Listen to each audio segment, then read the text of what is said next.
एक दिन बच्चों की टोली में सबसे बदमाश कालू कौआ सारे पक्षी बच्चों से कहता है, अरे जब से छुट्टियाँ हुई हैं, रोज हम लोग वही जामुन और शहतूत के फल खाया करते हैं। तुम सब अगर तैयार हो तो आज मैं तुम लोगों को एक बड़ा सा आम का पेड़ दिखाता हूँ। वहाँ चलकर हम लोग जी भर के आम खाएंगे। अरे तुम्हें कहाँ मिल गया ये आम का पेड़? हमारे जंगल में तो ऐसा कोई पेड़ नहीं है जहाँ पर जाकर हम मुफ्त में आम खा सके।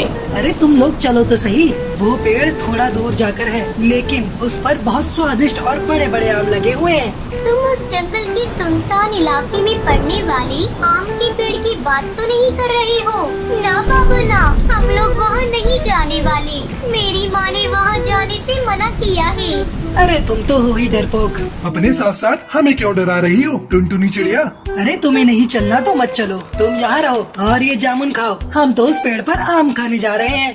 सारे पक्षी कालू की बात से सहमत हो जाते हैं और सुनसान स्थान पर लगे हुए उस आम के पेड़ पर आम खाने चले जाते हैं। अरे वाह कालू, तुम तो सच कहते थे। इस पेड़ पर तो बहुत सारे आम लगे हैं। अब हम लोग रोज यहाँ पर आम खाने आया करेंगे। पक्षियों की बात सुनकर उस पेड़ पर रहने वाले जादूगर की नींद टूट जाती है। अरे वाह, पक्षियों के बच्चों की आवाज। मेरे आम के पेड़ पर फल खाने की कीमत अब इन बच्चों को अपनी जान देकर चुकानी पड़ेगी। आज तो इन बच्चों को खाकर मैं अपनी बरसों की भूख मिटा लूंगा। अब इन बच्चों में से मैं किसी को भी नहीं छोड़ूंगा। दुष्ट जादूगर पक्षियों के बच्चों पर हमला करने ही वाला होता है कि तभी हरिया काका वहाँ से गुजरते हैं। अरे बच्चों, तुम लोग इस पेड़ पर बैठकर क्या कर रहे हो? क्या तुम्हारे माता पिता ने तुम्हें नहीं बताया कि इस पेड़ से आम खाना मना है? चलो जाओ यहाँ से। हरिया काका को वहाँ देखकर सारे पक्षी बच्चे डर जाते हैं और तुरंत वहाँ से उड़ जाते हैं। ये कैसे हो सकता है? मेरे इतने करीब आकर मेरा शिकार मेरे हाथों से निकल गया। इन बच्चों की महक मेरी भूख को और भी बढ़ा रही है। अब मैं इन बच्चों को खाए बिना नहीं रह सकता। कोई उपाय तो ढूंढना ही होगा। इसके बाद दुष्ट जादूगर बच्चों को शिकार करने के लिए एक उपाय सोचता है। अगले दिन जादूगर एक साधारण कौवे का भेष बदलकर जंगल में आम बेचने आता है। आम ले लो आम, ताजे ताजे आम, मीठे रसीले आम। मेरे आम इतने ताजे और रस भरे हैं कि जो इन्हें एक बार खाता है वो दोबारा खाए बिना रह नहीं पाता।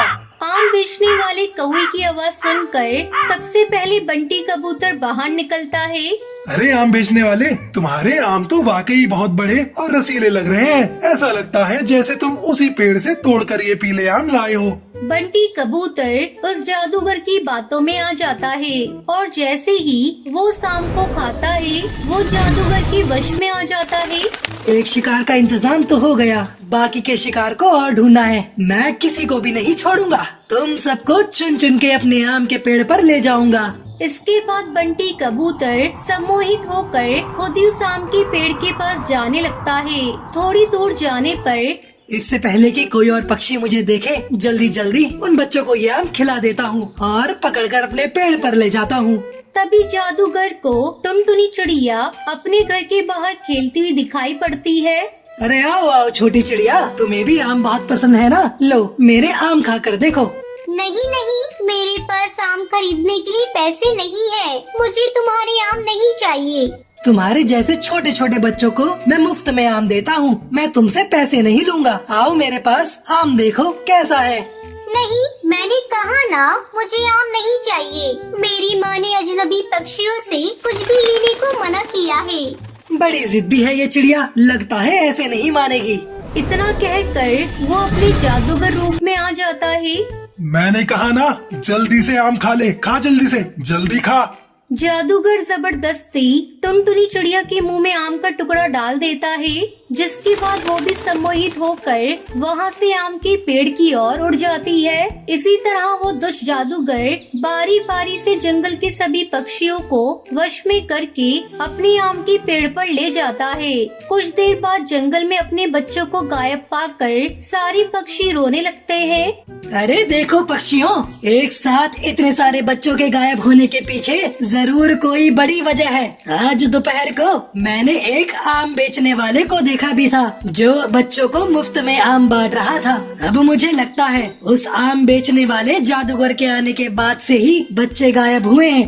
हे भगवान, कहीं वही आम के पेड़ पर रहने वाला दुष्ट जादूगर ही तो हम सभी के बच्चे को नहीं ले गया। इसके बाद सभी पक्षी उस आम के पेड़ के पास पहुंचते हैं, जहां पर आम की जगह उनके बच्चे पेड़ पर लटके हुए दिखाई पड़ते हैं। सभी पक्षी अपने बच्चों के ऐसी हालत में देखकर रोने लगते हैं। अगर अपनी जान प्यारी है तो सब के सब चले जाओ, वरना तुम्हारे बच्चों के साथ साथ आज तुम लोग भी मारे जाओगे। देख, इन मासूम बच्चों को जाने दे और इस जंगल को छोड़कर चला जा, नहीं तो आज मैं तुझे नहीं छोड़ने वाला। अगर तू मुझे कैद करेगा तो तू भी मारा जाएगा। चला जा यहाँ से, ये बच्चे मेरे शिकार हैं। जादूगर की बात सुनकर हरिया काका एक लाल रंग का धागा पेड़ पर बांध देते हैं। इससे जादूगर चीखने लगता है। अरे अंकल, इन जादूगर अंकल को मत मारिए, ये तो बहुत अच्छे अंकल हैं। इन्होंने हमें मीठे मीठे आम भी खिलाए। बच्चों की मासूम बात सुनकर जादूगर को अपने किए पर बहुत पछतावा होता है और वो माफी मांगकर सभी पक्षी बच्चों को आजाद कर देता है। सभी बच्चे भी और सभी पक्षी जादूगर को धन्यवाद करते हैं और वहाँ से चले जाते हैं और खुशी खुशी रहने लगते हैं। ये कहानी सुंदरवन नाम के जंगल की है, जहाँ पर एक टूनी नाम की चिड़िया अपने पति टुन्नू चिड़ा के साथ रहा करती थी। उनकी एक बहुत प्यारी सी बेटी थी, उसका नाम टुनटुनी चिड़िया था। एक दिन टूनी चिड़िया की सौतेली बहन सुंदरी कौवी टूनी से मिलने के लिए आती है। कैसी हो टूनी दीदी, कितने साल बाद तुमको देखा है। तुम तो जैसे मुझे भूल ही गई हो। अरे नहीं नहीं, तुझे कैसे भूल सकती हूँ। बेशक तू सौतेली बहन है, लेकिन मैंने तुझे हमेशा अपनी सगी बहन से भी ज्यादा प्यार किया है। मुझे पता है दीदी कि आप मुझसे सगी बहन जैसा प्यार करती हो, तभी तो आज मुसीबत पड़ने पर मैं उड़ती उड़ती आपके घर चली आई। मुसीबत? कैसी छोटी, पूरी बात बता, मेरा तो दिल बैठा जा रहा है। क्या बताऊं दीदी, मुझ पर तो बहुत बड़ी मुसीबत आ गई है। मेरा जो घोंसला था उसके ऊपर एक कौवे ने कब्जा कर लिया है। अब मेरे पास रहने के लिए कोई घर नहीं है और बारिश का मौसम भी आने वाला है, इसलिए मैं सर छुपाने के लिए आपके घोंसले में चली आई। देख छोटी, तुझे परेशान होने की बिल्कुल भी जरूरत नहीं है। अब से तू इस घर को ही अपना घर समझ। तू यहाँ पर बिल्कुल आराम से रह सकती है।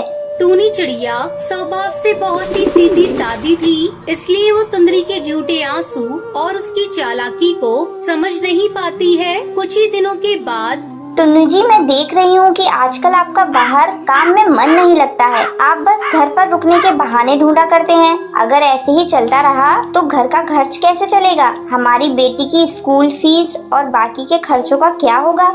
देखो टुनटुनी, मुझे सिखाने की जरूरत नहीं है। अरे मुझसे जितना हो सकता है मैं कर ही रहा हूँ। क्या बात है, आजकल आप बहुत उखड़े उखड़े रहते हो। कोई भी बात हो तो उल्टा जवाब देते हो। अगर कोई बात है तो आप मुझसे साफ साफ कहिए। अब तो ये लड़ाई उनकी रोज जैसी हो गई थी। टुन्नू और टूनी चिड़िया के रिश्ते में दरार सी आने लगी थी। ना जाने क्यों टुन्नू अब टूनी चिड़िया से उखड़ा सा रहता था। एक दिन टूनी चिड़िया नदी से पानी भरकर ला रही होती है, तभी उसे पेड़ के पीछे से टुन्नू के हंसने की आवाजें सुनाई पड़ती है। ये तो टुन्नू जी की आवाज है, लेकिन वो तो सुबह सुबह बोल कर गए थे कि आज कुछ काम है, जंगल के बाहर जाना है, तो लौटने में देरी हो जाएगी। आखिर माजरा क्या है, देखना ही पड़ेगा। ऐसा सोचकर टूनी चिड़िया पेड़ के पास पहुंच जाती है। वहाँ पर टुन्नू चिड़ा उसकी सौतेली बहन सुंदरी के साथ हंस रहा था। अरे टुन्नू जी और सुंदरी, आप दोनों यहाँ क्या कर रहे हो? सुंदरी, तुम तो सुबह से तबीयत खराब होने का बहाना बनाए बैठी थी और आपको तो आज जंगल से बाहर काम से जाना था ना। ये सब चल क्या रहा है? अच्छा हुआ जो तुमने खुद अपनी आंखों से देख लिया। जो तुम्हें दिख रहा है वही सच है। अब मैं तुमसे नहीं सुंदरी से प्यार करता हूँ और बहुत जल्द हम दोनों शादी करने वाले हैं। तुम जितना जल्दी हो सके ये घर छोड़कर जा सकती हो। ये आप क्या कह रहे हैं? कम से कम अपनी बेटी का तो सोचिए। सुंदरी, तू तो मेरी बहन है। मैंने बहन समझकर तुझ पर एहसान किया और तू मेरा ही घर तोड़ने पर लगी है। अरे शर्म नहीं आई तुझको? अरे जाओ, मेरे मुंह लगने की कोई जरूरत नहीं। पहले अपना पति संभालो, फिर मुझे ज्ञान देना। तुम्हारी जैसी बदसूरत चिड़िया के साथ टुन्नू जी ने पता नहीं कैसे इतने साल बिता लिए। बेचारी टूनी चिड़िया के पैरों के नीचे से तो जैसे जमीन ही निकल जाती है। वो रोते रोते अपने घर आती है। बेटी टुनटुनी, अब तुम्हें और मुझे ये घर छोड़कर यहाँ से जाना होगा। तुम्हारे पापा और सुंदरी मौसी शादी कर रहे हैं। ये कैसी बातें कर रही हो माँ? ऐसा कैसे हो सकता है? क्या पापा हमें इस घर से निकाल रहे हैं? लेकिन वो तो मुझसे बहुत प्यार करते हैं। वो तो मेरे बिना रह भी नहीं सकते। अब तुम्हारे पापा पहले जैसे नहीं रहे बेटा। अब उन्हें सुंदरी के आगे अपनी बेटी और परिवार कुछ भी नजर नहीं आ रहा है। देख टूनी, जल्दी से जल्दी अपना और अपनी बेटी का सामान लेकर इस घर से बाहर निकल जा। अब मैं तुम दोनों को इस घर में एक मिनट भी बर्दाश्त नहीं कर सकती। सुंदरी की बात सुनकर टूनी चिड़िया अपनी बेटी टुनटुनी को वहाँ से लेकर निकल जाती है। रास्ते में माँ, मुझे ऐसा लगता है कि हमें घोंसला छोड़कर नहीं आना चाहिए था। मेरे पास एक योजना है। फिर टुनटुनी चिड़िया अपनी माँ को पूरी योजना समझाती है और वापस अपने पिता के पास लौट जाती है और टुन्नू चिड़ा से कहती है, यहाँ से जाते हुए रास्ते में एक दुर्घटना में माँ की मौत हो गई। अब मैं कहाँ जाऊँगी पापा? मुझे अपने पास ही रख लीजिए। अरे ये टुनटुनी कहाँ से आ टपकी? अब मैं कैसे इस टुन्नू से ये घर अपने नाम करवाऊंगी? टुन्नू को अपनी बेटी पर तरस आ जाता है और वो उसे अपने पास रख लेता है। अगर मैं इसकी बेटी के साथ अच्छा व्यवहार करूं, तो हो सकता है ये मेरे झांसे में आ जाए और ये मकान जल्दी ही मेरे नाम कर दे। हाँ बेटा, तू तो मेरी बेटी जैसी है, तू आराम से यहाँ रह सकती है। जल्दी मैं तेरा एक बड़े से स्कूल में दाखिला करा दूंगी। मैं तेरी उस कंजूस माँ की तरह नहीं हूँ। 2-4 दिन के बाद ही सुंदरी कुछ कागज लाकर टुन्नू चिड़ा को दिखाती है। सुनिए, मैं टुनटुनी का दाखिला शहर के बड़े स्कूल में करा रही हूँ। आप बस इन कागजों पर दस्तखत कर दीजिए, बाकी मैं देख लूंगी। टुन्नू चिड़ा झटपट कागजों पर दस्तखत कर देता है। अगले दिन सवेरे ही सुंदरी सारा सामान समेटकर भाग रही होती है। तभी सामने से टूनी चिड़िया और टुनटुनी चिड़िया उसे पकड़ लेती है। जल्दी बाहर आ जाइए टुन्नू जी। ये देखिए सुंदरी आपका घर छोड़कर भाग रही है और ये बैग में क्या छुपा रही है, दिखाओ। शोर सुनकर हैरान होकर टुन्नू चिड़ा बाहर निकल आता है। ये देखो, इसने धोखे से हमारा ये घर अपने नाम करवा लिया है और अब ये आपका मकान और घर का सारा सामान समेटकर यहाँ से भाग रही है।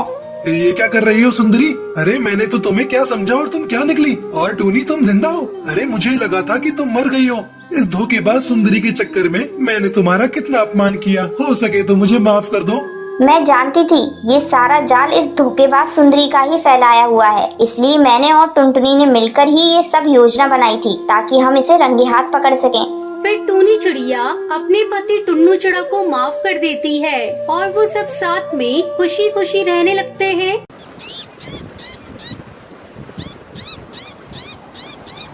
सुंदरवन के जंगल में टुनटुनी नाम की एक चिड़िया रहती थी। जब टुनटुनी चिड़िया छोटी थी तभी उसके पिता की मौत हो गई थी। किसी तरह उसकी माँ टूनी चिड़िया ने उसे पाल पोस कर बड़ा किया। एक दिन जब टूनी चिड़िया भोजन की तलाश में जा रही थी, अचानक एक बाज ने उस पर हमला कर दिया। इस हमले में उसकी मौत हो जाती है। अपनी माँ के मरने की खबर सुनकर टुनटुनी चिड़िया फूट फूट कर रोने लगती है।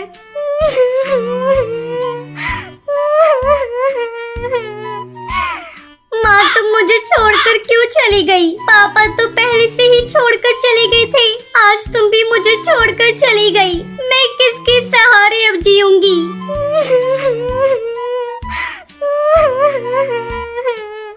टुनटुनी के रोने की आवाज सुनकर हरी काकी वहाँ आती है। अरे क्या हुआ टुनटुनी चिड़िया, तू क्यों रो रही है? क्या बताऊं काकी, एक बाज ने मेरी मम्मी को मार दिया। तू रो मत टुनटुनी चिड़िया, मुझसे जो बन पड़ेगा मैं तेरी मदद करूँगी। तभी बबली कबूतरी वहाँ आ जाती है। अरे टुनटुनी चिड़िया, ये सब कैसे हो गया बेटा? तेरी माँ दिल की बहुत अच्छी थी, भगवान उसकी आत्मा को शांति दे। तू चिंता मत करना, हम सब पक्षी तुम्हारे साथ हैं।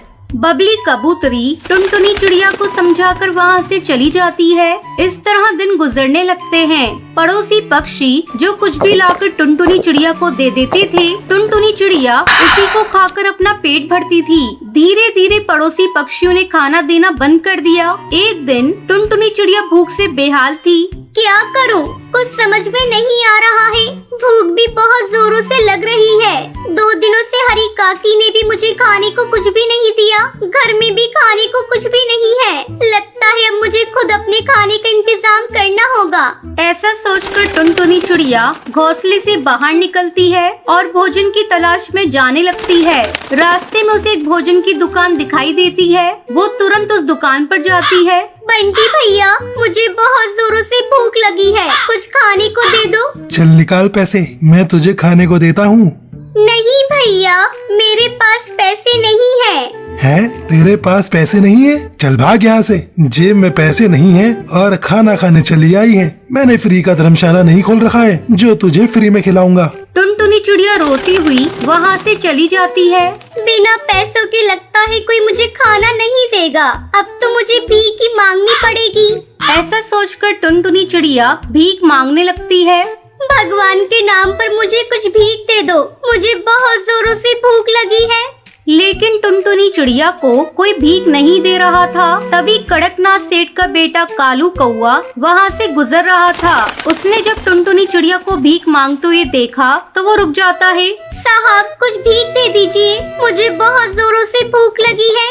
चलो मैं तुम्हें ले जाकर भोजन कराता हूँ। कालू कौवा उसे लेकर एक होटल पर जाता है और उसे भोजन कराता है। जब टुनटुनी चिड़िया भोजन कर लेती है तब कालू कौवा उससे पूछता है, देखने से तो तुम भले ही घर की लग रही हो, लेकिन तुम इस तरह भीख क्यों मांग रही हो?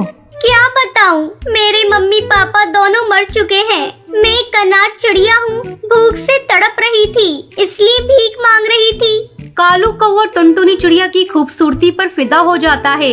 अब वो रोज टुनटुनी चिड़िया से मिलने लगता है। एक दिन कालू कौवा अपने परिवार को बिना बताए टुनटुनी चिड़िया से शादी कर लेता है और उसे लेकर अपने घर पहुंचता है। तभी कालू कौवे की माँ सुंदरी कौवी जब टुनटुनी चिड़िया को देखती है तो वो कालू कौवे से पूछती है, कालू, ये क्या मजाक है? तू किसे ब्याह कर ले आया? माँ, ये अनाथ चिड़िया है, सड़क पर भीख मांग रही थी। तुझे अपने घर परिवार की इज्जत की कोई चिंता नहीं? तूने इस भिखारन चिड़िया से शादी क्यों कर ली? कुछ रुपए पैसे देकर इसकी मदद कर देता। मैं तुझे अपनी संपत्ति से बेदखल करती हूँ। अब इसे लेकर मेरी आंखों से दूर चला जा। तभी कालू कौवा टुनटुनी चिड़िया को लेकर वहाँ से चला जाता है। आपने मुझ पर तरस खाकर मुझसे शादी कर ली। अगर आपने मुझसे शादी नहीं की होती तो आपको इस तरह बेघर होना नहीं पड़ता। तुम चिंता मत करो, सब ठीक हो जाएगा। अब कालू कौवा टुनटुनी चिड़िया को लेकर वहाँ से दूसरे जंगल चला जाता है। फिर दोनों मिलकर अपने लिए एक घोंसला बनाते हैं और खुशी खुशी उसमें रहने लगते हैं।